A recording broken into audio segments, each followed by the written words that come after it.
Right guys, we are back with another huge unboxing today. In case you missed it, we've already unboxed and reviewed the Perlisten S5M monitor speakers. This is a jack of all trades type of speaker. And it's a damn good speaker. Amazing speaker. Yeah. 2 thumbs up. Deuce. Certified. Buy it. There you go. If you have the funds. If you have the funds.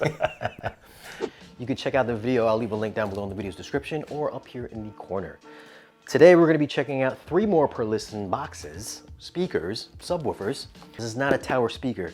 This is the S7C. Let's go ahead and get this thing unboxed. So it looks like this comes double boxed. So in here we've got white gloves and some instructions. Here is an accessories box. And in here are the speaker grills. These are just like the ones that came on the S5Ms. So these attach magnetically by these little spots here, right there onto the screws that are in front of each driver. We're just gonna open the box and flip it over. Looks like there's another accessory box with 2 more grills.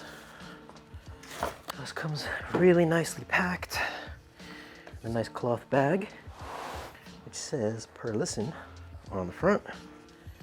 So this is the gloss finish. So there's a little bit of scuffs on there.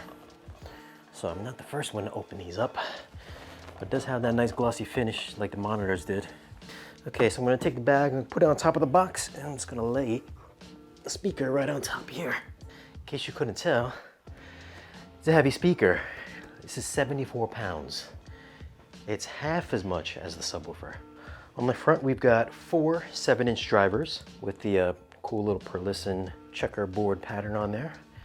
On the front here, we've got 2 mid-rangers, 1 1-inch beryllium dome tweeter, and the speaker does have a frequency response of 38 to 37K. It's got in-room response up down to like 32 Hertz. So the speaker's got some pretty potent bass. Well, the center channel's got some pretty potent bass. On the rear, we've got some rhodium-plated bi-wired connections here. So you can bi-wire this if you want. The top is the high frequency and the bottom is the low frequency. So tweeters and then the bass. And if you wanted to mount these, it looks like these are pre-drilled for some mounts as well. And this is a sealed enclosure. There doesn't seem to be any port on here at all. So this is a totally sealed speaker. And that is the glossy black finish. You can get it in different finishes as well, but this is the gloss. Size-wise, it's really big. It's about 37 inches wide by 9.5 inches tall by 16 inches deep. So this is a big, giant center speaker. But let's go on and move on to the next speaker that we're gonna check out today. This one, I've already unboxed. But this is the S4S. It's got the same 7-inch woofer with the checkerboard pattern. It's got the same driver complement here as well. It's got 2 mid-range, the 1-inch beryllium dome tweeter. Frequency response for this is 39 Hertz to 37K. Around back, same connections. Well, this is upside down, but you do get 1 set of binding posts here, and it's also pre-drilled if you want to use the mounting bracket, or it's got a keyhole slot as well. Nice little design touch is if you're going to mount this on your wall, it has a little notch. So once this lays flat on your wall, you can run the cable through the little notch so it lays flat on your wall. And the back is covered in this nice rubber finish so it doesn't slide on your wall or anything like that. This is 16 inches tall by 9.5 inches wide by 7 inches deep at its deepest point. And this does have a wedge design.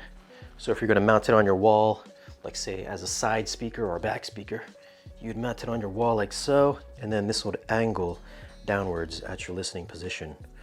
Or I would assume if you wanted to also mount this on your ceiling as like an ATMOS speaker, you can have it kind of aiming at your listening seat. So that's a pretty cool design. A design that's pretty popular with those SVS speakers. But now we're gonna move on to the big boy. This is the D212s Subwoofer. One cool little thing here is on the bottom of the box, you put these little sliders. So once you get it out of the truck, you can slide it on your floor without scuffing up your rug or anything. Okay, so we're just gonna cut the bottom off and this should lift off. So this comes well packed. The top of the subwoofer has this nice piece of wood protect it from getting damaged during shipment. This looks like it's the bottom of the subwoofer, probably. Just like the rest of the speakers, it comes well packaged.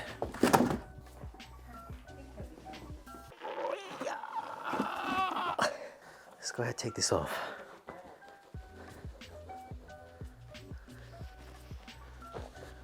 Look at that. Now that is a nice subwoofer. I think whoever had this had a dog, because there's dog hair all over it.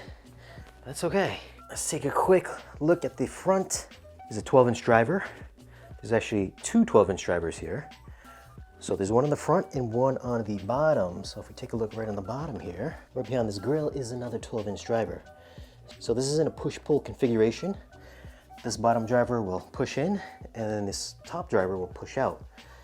Anybody that's familiar with M&K subwoofers back in the day, this is the same configuration as they used, and I think they still use it now in the newer M&K models. But this is pretty much the same idea. But this is pretty big. Size-wise, it's 26 inches tall by 16 inches wide by 21 inches in depth. So it's a big subwoofer. And on the top here, there's an LCD display to control all of the subwoofer's functions. And there's an iOS and Android app as well, which you can control the EQ mode, the volume level, the crossovers. I believe there's a 10-band PEQ and some other general settings, which we'll take a look at in the full subwoofer review. It's got the same glossy finish, as you can see here. Around back, we've got some connections.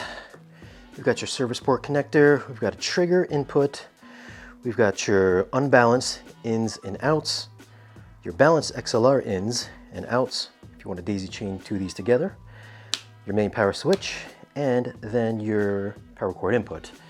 And this is powered by a 3000 watt amplifier. Frequency response for this, there's 3 different EQ modes. There's the small EQ mode, which is 24 Hertz. There's a large room EQ, which goes down to 15 Hertz. And then the THX mode goes down to 20 Hertz. So I got 2 of these monsters in. I'm gonna go ahead, we're gonna get these all set up in the theater. 2 subs, the center channel, 2 surrounds, and then 2 of the S5M monitors. So let's go ahead, get this thing set up.